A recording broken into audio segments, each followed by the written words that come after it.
हाँ तो बच्चों, हम लोगों ने लास्ट वीडियो में ये चीज़ देखी थी कि अगर एयर से ग्लास में जाने की रिफ्रैक्टिव इंडेक्स 2 है तो ग्लास से एयर में जाने की उसका रेसिप्रोकल हो जाएगी। और उसके बाद अगर हमने यहाँ पे एक और एग्जाम्पल लिखा है, अगर डायमंड से ग्लास में जाने की रिफ्रैक्टिव इंडेक्स 3.4 है तो ग्लास से डायमंड में जाने की 1/3.4 हो जाएगी। पॉइंट हटा के 0 जाएगा ऊपर और उसे कट करके 5/17 हमारी रिफ्रैक्टिव इंडेक्स हो जाएगी। लास्ट टाइम हम इसी को डिस्कस कर रहे थे और वहाँ से वीडियो थोड़ा सा पॉज हो गई थी, तो उसी के आगे से अब हम आगे इसे प्रोसीड कर रहे हैं। ये फॉर्मूला हमारा थर्ड था जो हम रिफ्रैक्टिव इंडेक्स के लिए देखेंगे कि एयर से ग्लास में जाने की अगर हमें पता है तो ग्लास से एयर में जाने के लिए निकालने के लिए 1 करना होगा।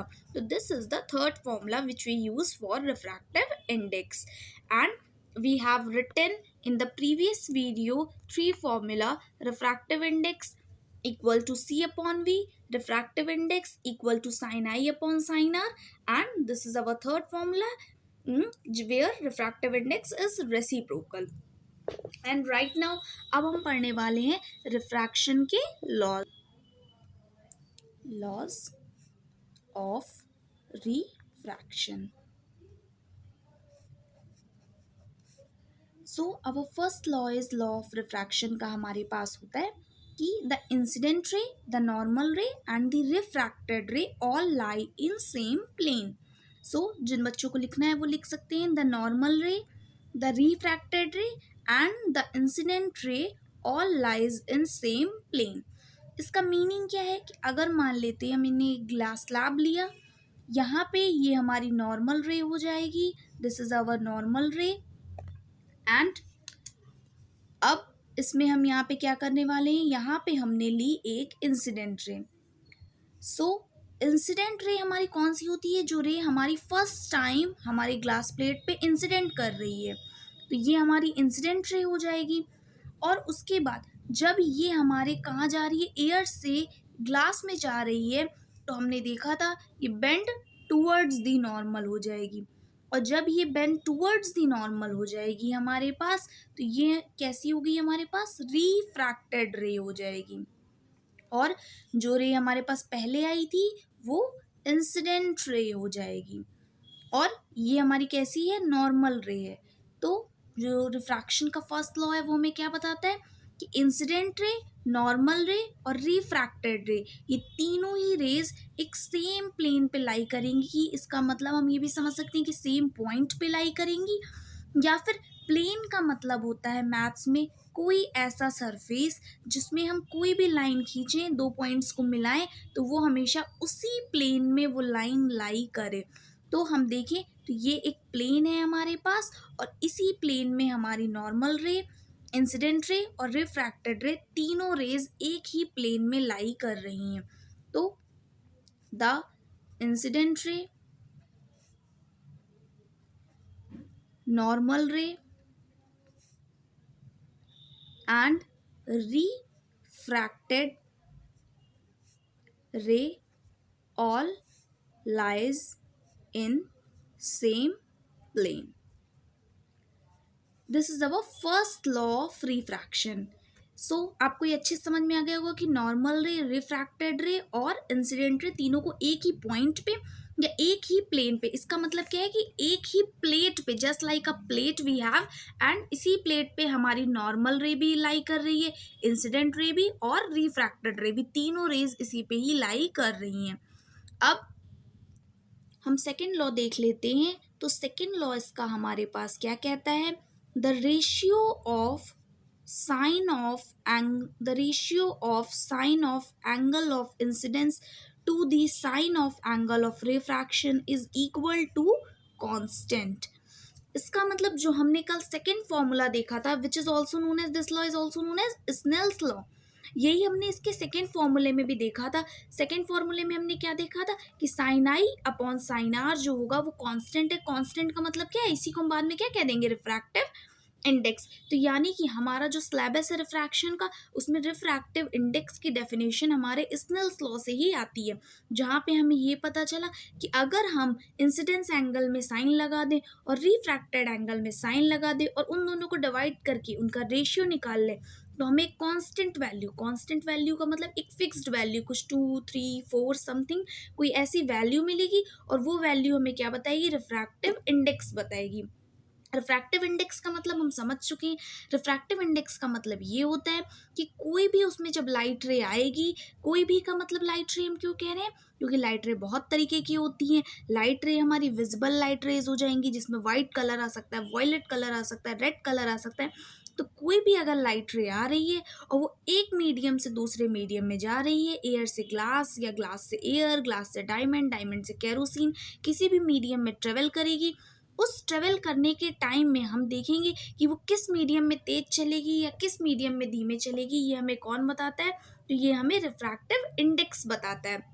हमने देख लिया था कि जिसमें भी रिफ्रैक्टिव इंडेक्स, अब हम यहाँ पे देखते हैं, हमने वेलोसिटीज का तो रिलेशन देखा था, अब हम देखने वाले हैं रिफ्रैक्टिव इंडेक्स से एक क्वेश्चन। एक एमसीक्यू हमने देखा था जिसमें वेलोसिटी ज़्यादा वो रेयर और जिसमें वेलोसिटी कम वो डेंसर।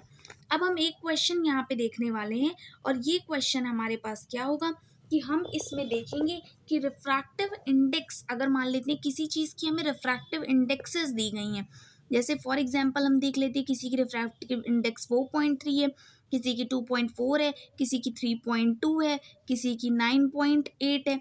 ये हमें क्या दी गई है, रिफ्रैक्टिव इंडेक्सेस दी गई हैं।